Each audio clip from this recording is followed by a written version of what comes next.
নমস্কার। আজ আমরা আলোচনা করব অন্নপূর্ণা ভান্ডার নিয়ে। অন্নপূর্ণা ভান্ডার আপনি কিভাবে পাবেন বা কিভাবে আবেদন করবেন, যারা লক্ষ্মী ভান্ডার পাচ্ছিলেন তারাই কিভাবে আবেদন করবেন বা কি করবেন, আর তার সাথে তার যে যোগ্যতা কি আছে বা কারা করতে পারবে বা কারা করতে পারবে না, এ সব কিছু নিয়ে আমরা একটু আলোচনা করি।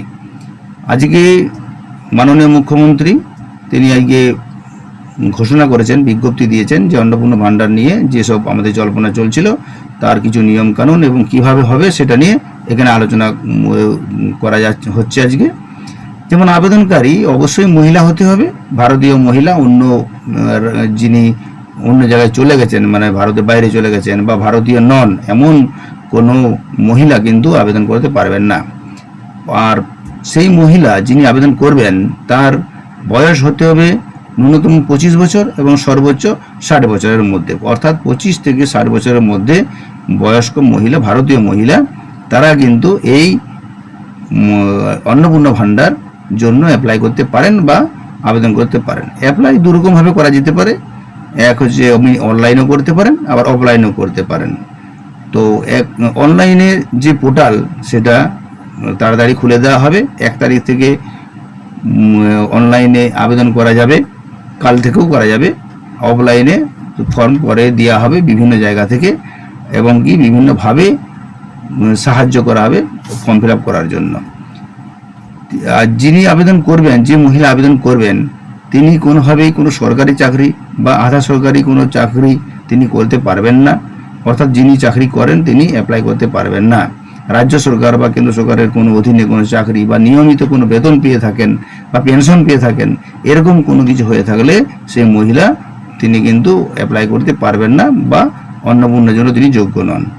আবার তিনি যদি সরকারি বা আধা সরকারি কোনো সংস্থাতে বা কোনো পঞ্চায়েতে, পৌরসভায়, স্থানীয় কোনো সংস্থা, বিদ্যালয়, শিক্ষা প্রতিষ্ঠান বা রাজ্য সরকারের কোনো সাহায্যপ্রাপ্ত শিক্ষা প্রতিষ্ঠান, যদি বিভিন্ন এই ধরনের কোনো প্রতিষ্ঠানে তিনি শিক্ষকতা করে থাকেন বা অশিক্ষক পদে কর্মরত থাকেন, তিনিও কিন্তু অ্যাপ্লাই করতে পারবেন না।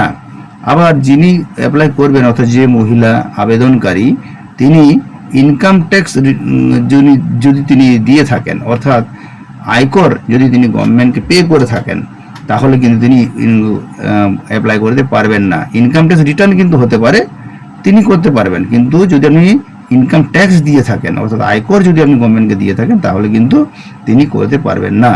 তো যারা এগুলোর মধ্যে পড়ছেন না, সেসব মহিলা আপনারা অনলাইনে বা অফলাইনে আবেদন করতে পারেন, যারা এই আওতার মধ্যে আসবে এবং যাদের সব কিছু চেকিং করার পর সব কিছু ঠিকঠাক থাকবে, তারা মাসে 3,000 টাকা করে পাবেন।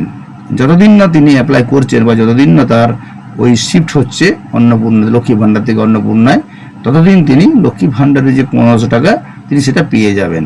তবে 1 জুন থেকে 90 দিনের মধ্যে তাকে অ্যাপ্লাই করে নিতে হবে, অর্থাৎ তাকে লক্ষ্মী ভান্ডার থেকে অন্নপূর্ণা ভান্ডারে ট্রান্সফার করে নিতে হবে। তবে ওই শর্ত যে যদি তিনি কোনো চাকরি করে থাকেন বা কোনো পেনশন পেয়ে থাকেন বা তিনি ইনকাম ট্যাক্স যদি দিয়ে থাকেন সরকারকে, তাহলে কিন্তু তারা করতে পারবে না। আর তার সাথে এসআইআরে যাদের নাম বাদ গেছে তারা করতে পারবেন না। আবার যারা ট্রাইব্যুনালে যাদের সংশোধনের জন্য যাদের নাম আছে, যতদিন না তার মীমাংসা হচ্ছে ততদিন পর্যন্ত তিনি আবেদন করলে টাকাটা পেয়ে যেতে পারবেন। আর মীমাংসা যখন হবে, অর্থাৎ যখন সেই কেস সলভ হয়ে যাবে, তখন যদি নাম বাদ পড়ে যায়, তাহলে কিন্তু সে তারপর থেকে আর টাকা পাবে না।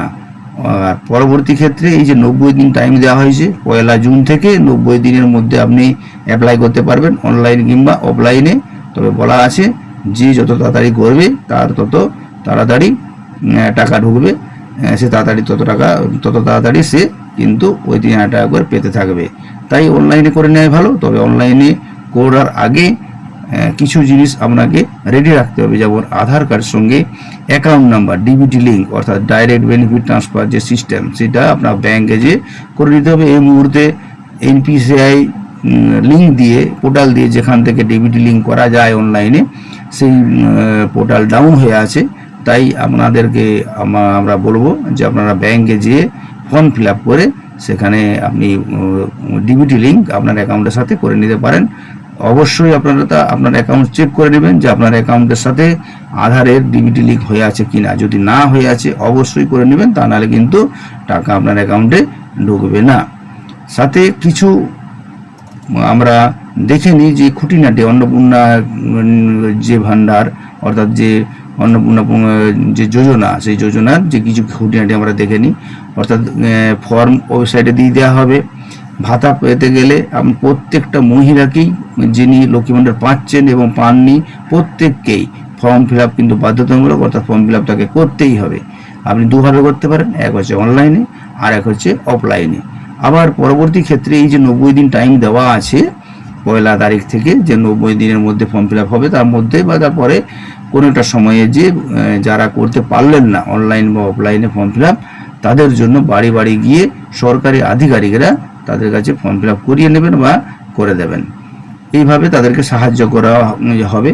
আর ফর্ম যে প্রকাশ করা হয়েছে সেটি 12 পাতার একটা ফর্ম প্রকাশ করা হয়েছে গভর্নমেন্টের তরফ থেকে। সেই 12 পাতার ফর্ম অফলাইনে যদি আপনি করেন, সেই 12 পাতা ফর্ম ফিল আপ করে জমা দিতে হবে। ঠিকঠাক ফিল আপ হতে হবে, সমস্ত তথ্যই নিখুঁত এবং সঠিক হতে হবে।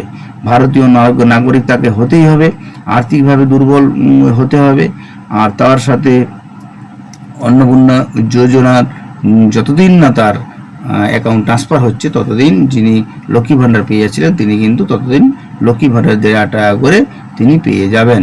কিন্তু 90 দিনের মধ্যে তাকে অনলাইনে বা অফলাইনে অ্যাপ্লিকেশন করে কিন্তু তার অন্নপূর্ণা ভাণ্ডার অ্যাপ্লাই করে নিতে হবে। যারা সরকারি ভাতা, সরকারি যারা চাকরি করে থাকেন তাদের বললাম, তারা কিন্তু এই ভাতা পাবেন না, অর্থাৎ তাদের ফর্ম ফিল আপ করেও সেরকম কিছু লাভ নেই। নিয়মিত যারা বেতন পান বা পেনশন পান তারাও কিন্তু এই আওতার মধ্যে পড়বেন না, অর্থাৎ তাদেরও ওই ফর্ম ফিল আপ করে লাভ কিন্তু সেরকম নেই।